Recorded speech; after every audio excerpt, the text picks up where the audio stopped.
There's a game happening right under your nose. A game so subtle, so masterfully orchestrated, that most men go their entire lives without ever realizing they're a part of it. Friedrich Nietzsche, the philosopher who stared into the abyss, saw this game clearly. He uncovered a form of deception so profound, it's not about lies or tricks. It's something far deeper. And tonight, we're going to pull back the curtain on what he discovered. Get ready, because what you're about to hear might change how you see everything. Nietzsche wasn't just a philosopher. He was a psychologist ahead of his time. He observed human nature with a terrifying clarity. And when he looked at the dynamic between men and women, he saw something fascinating. He noticed that while men often rely on brute force or direct logic, women have cultivated a different kind of power. A power that is quiet, almost invisible, but incredibly effective. It's the art of the surface. Think about it. In a world historically dominated by physical strength, women had to develop other tools to navigate, influence, and survive. Nietzsche saw this not as a weakness, but as a sign of incredible intelligence. He wrote that women are more natural than men, meaning they are closer to the primal instincts of life. They understand that appearances are not just superficial details. Appearances are everything. This is the first key. Here's where it gets interesting.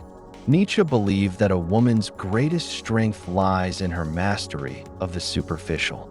Makeup, fashion, a certain glance, a particular tone of voice. These aren't just for aesthetics.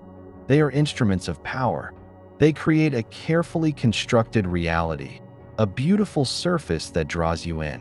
While a man might be focused on the truth or the facts of a situation, he often misses the real battle being fought on the level of perception. But here's the first big surprise Nietzsche dropped. This isn't necessarily a conscious, malicious plot.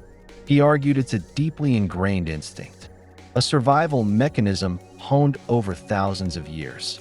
The deception is not in telling a lie, but in presenting a version of reality that serves a purpose. It's about creating an illusion so compelling, so beautiful, that you don't even want to look behind it. You willingly accept the surface because it's more pleasant than the raw, unfiltered truth. So, how does this play out in real life? Imagine a simple conversation. A man might state his opinion directly, logically. A woman, Nietzsche would argue, might approach it differently. She might use charm, humor, or a subtle appeal to emotion. She isn't necessarily avoiding the truth. She is reframing it. She's changing the emotional landscape of the conversation to guide it towards her desired outcome. The man thinks they're debating facts. She knows they're negotiating feelings. And in the realm of human interaction, feelings almost always win.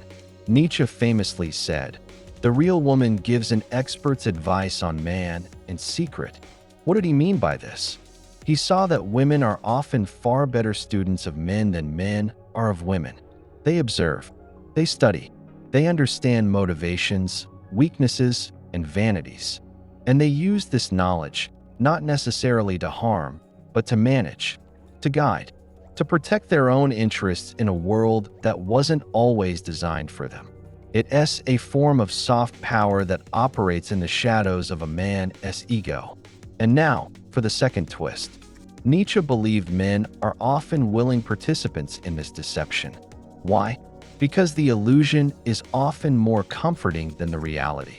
The surface is beautiful. It's enchanting. To question it, to dig deeper, would be to confront uncomfortable truths about power, nature, and oneself. It's easier for a man to believe in the perfect, charming surface than to acknowledge the complex, strategic mind working behind it. In a way, men choose to be deceived because the fantasy is preferable to the truth. This brings us to a core concept of Nietzsche's philosophy, the will to power. Everyone and everything is striving to expand its influence and express its strength.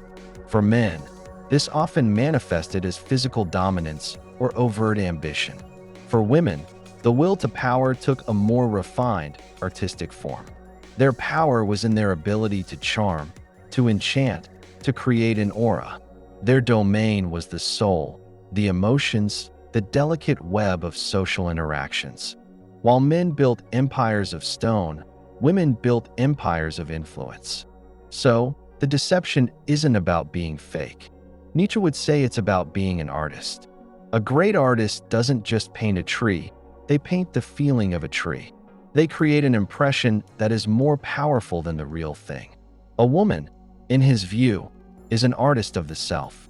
She presents a version of herself, a carefully curated masterpiece that evokes a desired response. And men, as the audience, are captivated by the performance, often forgetting they are watching a performance at all. Here's the third, and perhaps most challenging, revelation. Nietzsche suggests that this entire dynamic is essential for life itself. The great art of women, their mastery of the surface, is what makes life beautiful, alluring, and worth living. It adds mystery, charm, and depth. Without this play of illusion and appearance, the world would be a dull, brutally logical place. The deception, if we can even call it that, is the very thing that keeps the dance between men and women going. It is the source of seduction, romance, and fascination. Think of the veil. Nietzsche uses the metaphor of a veil to describe this phenomenon.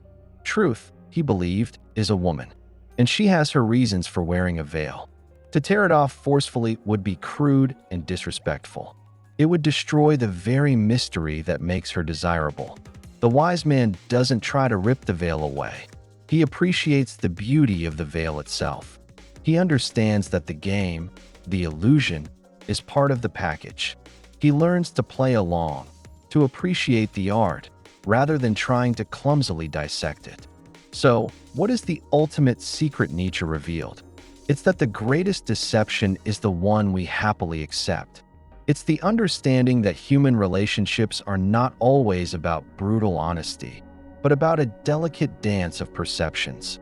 Women, as masters of this dance, wield a power that men often fail to see, not because they are blind, but because they are mesmerized by the performance. They are looking at the surface, and according to Nietzsche, the surface is where the real magic happens. The truth is not behind the mask. The mask itself is the truth. The final takeaway isn't to become suspicious or cynical. It's the opposite. It's to develop a deeper appreciation for the complexity of human nature. It's to recognize the artistry in social interactions. It's to understand that there are different kinds of power, and not all of them are loud and obvious. The truly intelligent man, in Nietzsche's world, doesn't get angry at the game. He learns the rules, and he starts to appreciate the skill of the other players. He learns to see the art, not just the artifice. What do you think? Have you seen this dynamic in your own life? Is Nietzsche a genius or a man completely out of touch? If this opened your mind, share this video with someone who needs to see it. And make sure you subscribe and hit the bell, because the secrets we unravel here are just getting started. Thanks for watching.